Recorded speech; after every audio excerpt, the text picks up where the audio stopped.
From the News Channel 5 Network, this is Inside Politics.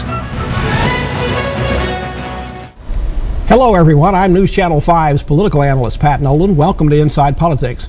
We are so happy today to welcome Jon Meacham to our show. He's a Nashville resident now and a Pulitzer Prize winning author, presidential historian. Jon, thank you so much for being on the show today. Thanks for having me. We're going to talk a lot today about your current book, which has been #1 for a good while and still on the bestseller list for the New York Times, your biography of Thomas Jefferson, The Art of Power. Did you always decide you wanted to be a historian and a writer, or did that come to you through the long history that you've had in your life as a journalist? Well, growing up in Chattanooga, you can't really escape history. It's a little like Nashville. I grew up on Missionary Ridge, about 600 yards from Bragg's headquarters and about 3 miles from Chief John Ross's house. Did you find any mini balls in your front yard? We did, absolutely did. My father used to lord it over me that he could find bayonets and things, but I said, well, that's because you're old.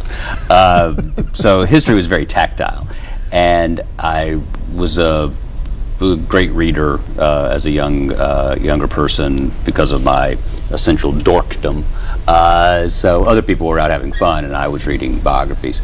So I always wanted to find some way to combine politics and writing, and journalism was the natural place to go, and journalism led me to the books.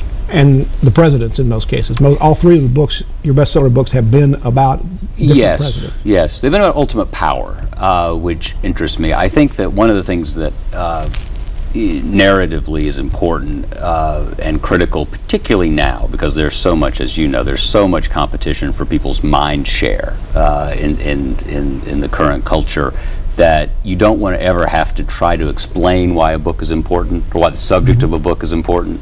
It needs to be self-evident. Now, at the very beginning of your book on Thomas Jefferson, you include that extraordinary quote from John Kennedy about that he said in 1962 when he had all the living Nobel Prize winners in the White House and said this is the greatest collection of minds and talents being in the White House at one time, except perhaps when Thomas Jefferson dined alone. Right. Is that still a relevant quote for assessing Thomas Jefferson over 50 years later?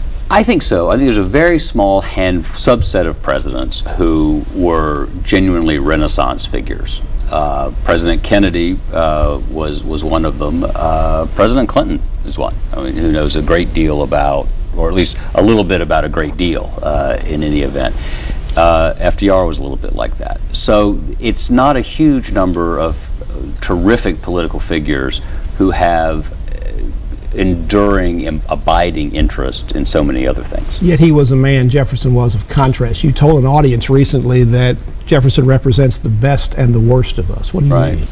Well, I think the best of us, he was giving political expression to the Enlightenment idea that kings and priests should not have absolute power, that the individual should. That was a fundamental shift in the understanding of reality. That is essentially the best of us. It represents the worst of us because he did not see that promise through to its natural and logical conclusion. It was a promise that in his time only applied to white men.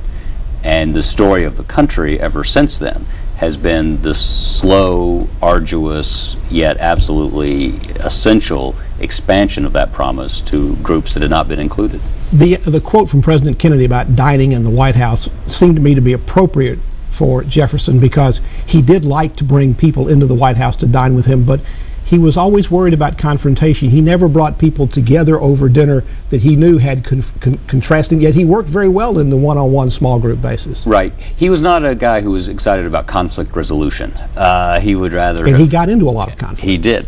He would, every night Congress was in session, he would have a certain group of Federalists or a certain group of Republicans down. You're right. He didn't want to have fights at the table. He wanted to weave attachments to him. So the charm offensive that President Obama is doing is an old policy going back to Jefferson's time. I think it's the best sign in a long time. I think by pretty common consent, President Obama has not been an enormously open figure in the first term, doing more so in the second. Is that one thing he could learn from Mr. Jefferson? What else could President Obama learn from Mr. Jefferson that would help him in his second term? I think the art of principled pragmatism is the great art of American politics. That is, can you cut deals? Can you take 50% without feeling as though you're selling out a key principle?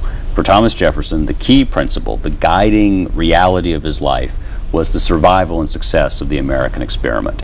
Anything short of that existential question, he would take half a loaf. And our greatest presidents have been in that tradition. Abraham Lincoln, we saw this in the Spielberg movie, which is essentially about horse trading to try to get to a higher ground but sell off some postmasterships. I would have held out for something a little bit better, I think. FDR was a genius at this. Kennedy was a very good operator. So great President Reagan. Great presidents are great negotiators. Well, for Thomas Jefferson, one of the people that he clashed with often, but ultimately found a way to have some resolution, some compromise, was Alexander Hamilton. Mm-hmm. Congress was deadlocked in many ways, as it is today, about how this country was going to set up its fiscal policy. And obviously, Jefferson opposed many of the things that Hamilton wanted to do, yet they found that middle ground. How did that work? Right. They were, Jefferson said they were like two cocks in a pit. You know, they were constantly at each other in the cabinet. The central, one of the founding compromises in many ways, beyond the Constitution, happened when Jefferson brought James Madison and Alexander Hamilton together for dinner. They were trying to decide on a key part of fiscal policy. They were also trying to decide where to put the national capital. Southerners wanted the capital a bit closer than Philadelphia, certainly closer than New York, because they feared that New England and the larger states to the north would dominate the South. So Jefferson basically supervised a classic trade. He said, we'll do what Alexander Hamilton wants to do in terms of fiscal policy, but you give the capital to the South. And it worked.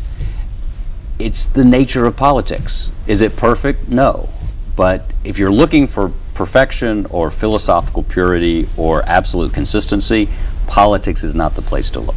Jon Meacham's our guest. He's a Nashville native now. He's also a Pulitzer Prize winning presidential historian who's with us today. We're talking about his new book that's also on the bestseller list right now, Thomas Jefferson, The Art of Power. Our conversation with him continues after this break.